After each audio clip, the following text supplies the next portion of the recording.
Hello super moms and super dads, ഞാൻ നീതു, നിങ്ങളുടെ സ്വന്തം ലാക്ടേഷൻ കൺസൾട്ടന്റ്.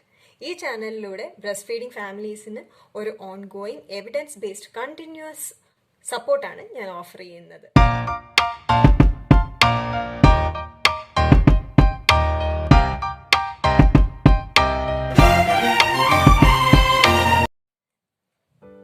ഇന്ന് നമ്മൾ ഡിസ്കസ് ചെയ്യാൻ പോകുന്നത് കൊറോണ പോസിറ്റീവായ അല്ലെങ്കിൽ കൊറോണ പോസിറ്റീവ് ആകാൻ ചാൻസ് ഉള്ള അമ്മമാർ അറിഞ്ഞിരിക്കേണ്ട കുറച്ച് പ്രധാനപ്പെട്ട കാര്യങ്ങളാണ്.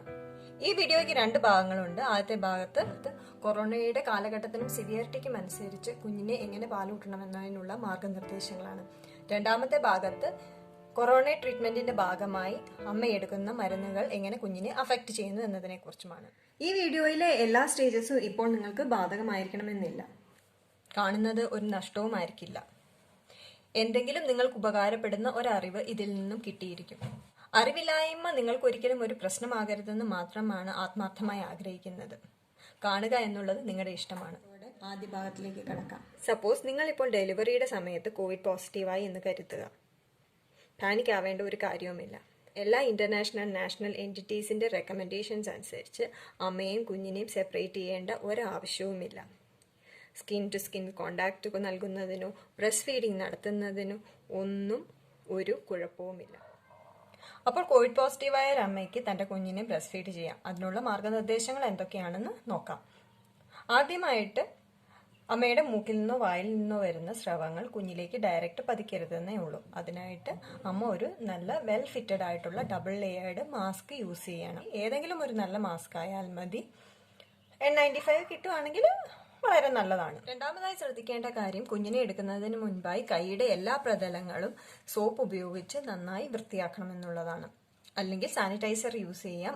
അപ്പോഴും സാനിറ്റൈസർ ഒരു സ്പൂണോളം എടുത്ത് കൈയുടെ എല്ലാ പ്രതലങ്ങളിലും തേച്ച് നന്നായി ഉണങ്ങുന്നത് വരെ റബ്ബ് ചെയ്തിട്ട് വേണം എടുക്കാൻ.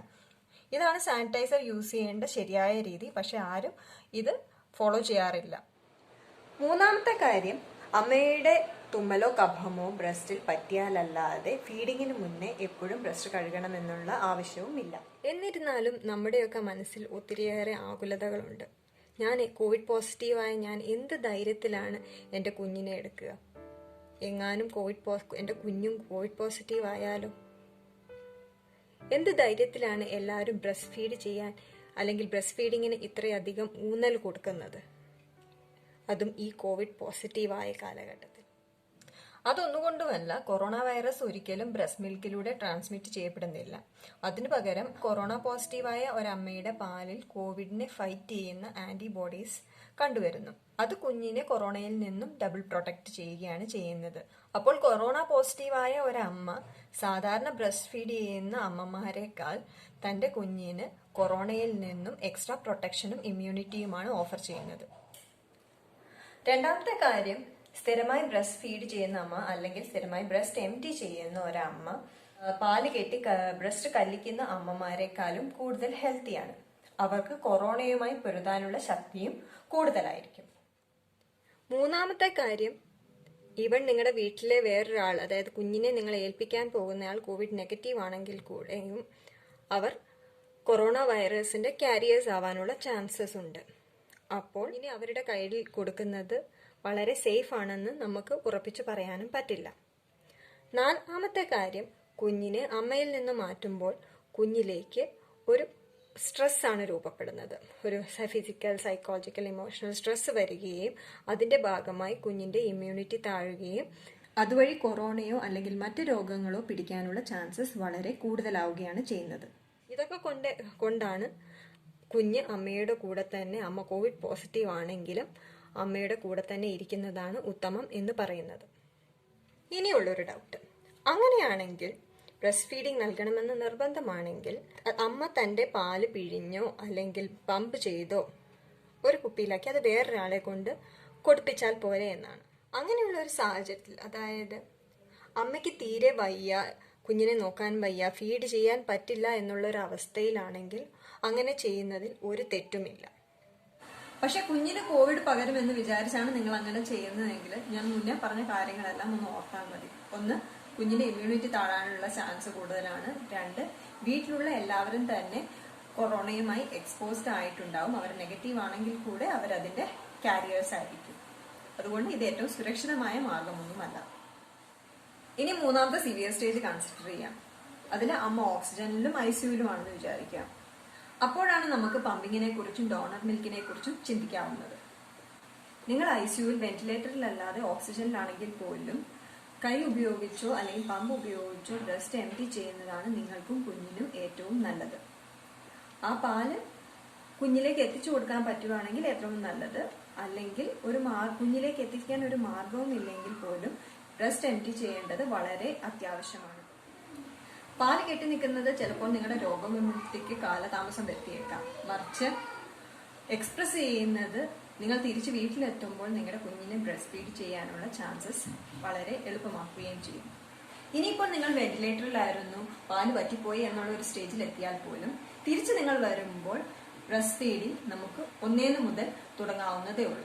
റീലാക്ടേഷൻ അല്ലെങ്കിൽ പാല് വറ്റിയിടത്ത് നിന്ന് ബ്രസ്റ്റ് ഫീഡിങ് തുടങ്ങുന്നതിന് നിങ്ങൾക്ക് എന്തെങ്കിലും ബുദ്ധിമുട്ടുകൾ അനുഭവപ്പെടുന്നുണ്ടെങ്കിൽ അതിന് ഒരു ലാക്ടേഷൻ കൺസൾട്ടന്റിനെ നിങ്ങൾക്ക് സമീപിക്കാവുന്നതാണ്.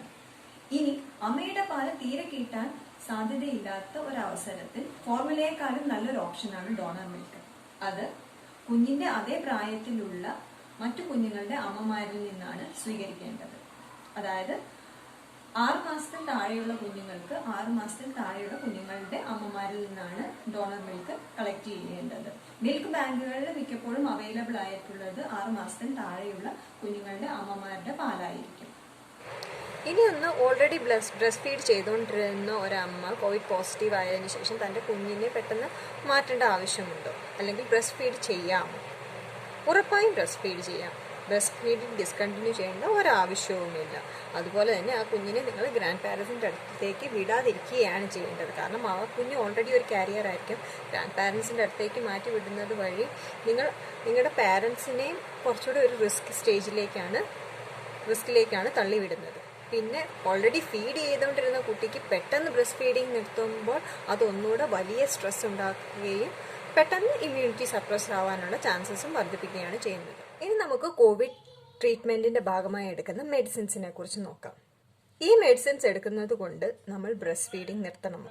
അല്ലെങ്കിൽ ഇത് നമ്മുടെ കുഞ്ഞിനെ എങ്ങനെയെങ്കിലും ദോഷകരമായി ബാധിക്കുമോ? ഒരിക്കലുമില്ല. ആദ്യമായി നിങ്ങൾ അറിയേണ്ടത് ഇതിനെല്ലാത്തിനും തന്നെ ബ്രസ്റ്റ് ഫീഡിങ് ഓൾട്ടർനേറ്റീവ് മെഡിസിൻസ് ഉണ്ടായിരിക്കും. ഇല്ലെങ്കിലും ഇത് ഒരു ചെറിയ കാലഘട്ടത്തിലേക്ക് മാത്രമാണ് നമ്മൾ എടുക്കുന്നത്. ഇതൊരു ലൈഫ് ലോങ് മെഡിസിൻ അല്ല. പിന്നെ ഈ മെഡിസിൻസ് എല്ലാം തന്നെയും വളരെ കുറഞ്ഞ അളവിലാണ് ബ്രസ്റ്റ് മിൽക്കിലൂടെ പാസ് ചെയ്യപ്പെടുന്നത്. അത് കുഞ്ഞിനെ ഗുരുതരമായി ഒരു രീതിയിലും ബാധിക്കില്ല. ബ്രസ്റ്റ് ഫീഡിങ് ഡിസ്കണ്ടിന്യൂ ചെയ്യുന്നതാണ് എപ്പോഴും കുഞ്ഞിനെ മരുന്നിൻ്റെ എഫക്റ്റിനേക്കാൾ ദോഷകരമായി ബാധിക്കുന്നത്. ഇനി നമുക്ക് ഓരോ മെഡിസിൻസ് ഇപ്പോൾ അവൈലബിൾ ആയിട്ടുള്ള കോവിഡ് ട്രീറ്റ്മെൻറ്റിൻ്റെ മെഡിസിൻസ് എങ്ങനെയാണ് സേഫ് ആണോ അല്ലയോ എന്ന് നോക്കാം. ഞാൻ അതിനൊരു ചാർട്ട് തരാം, നിങ്ങൾക്ക് അതിൽ നിന്ന് മനസ്സിലാക്കാവുന്നതാണ്. അമ്മമാർക്ക് യൂസ് ചെയ്യുന്ന മരുന്നുകളുടെ ഡ്രഗ് സേഫ്റ്റി ക്ലാസിഫിക്കേഷൻ നോക്കിയാൽ അതിൽ ആൻറ്റിവൈറൽ ഡ്രഗായ ഫാവിപിരാവിർ മാത്രമാണ് സേഫ് ആണോ അല്ലയോ എന്ന് കണ്ടുപിടിക്കാൻ പറ്റാത്തുള്ളത്. ഇനി പുതിയതായി വരുന്ന ഡ്രഗ്സുകൾ നിങ്ങൾക്ക് ഈ കാണുന്ന വെബ്സൈറ്റിലും ചെക്ക് ചെയ്യാവുന്നതാണ്. ഈ വീഡിയോ വളരെ നീണ്ടുപോയെങ്കിലും നിങ്ങൾക്കത് ഇഷ്ടമായെന്നും ആർക്കെങ്കിലും എന്തെങ്കിലും ഒരു ഉപകാരമായെന്നുമുള്ള വിശ്വാസത്തോടെ ചുരുക്കുകയാണ്. ഇനി പുതിയ അറിവുകളിലേക്ക് പുതിയ വീഡിയോകളുമായി കാണുന്നത് വരെ bye. Thank you for watching.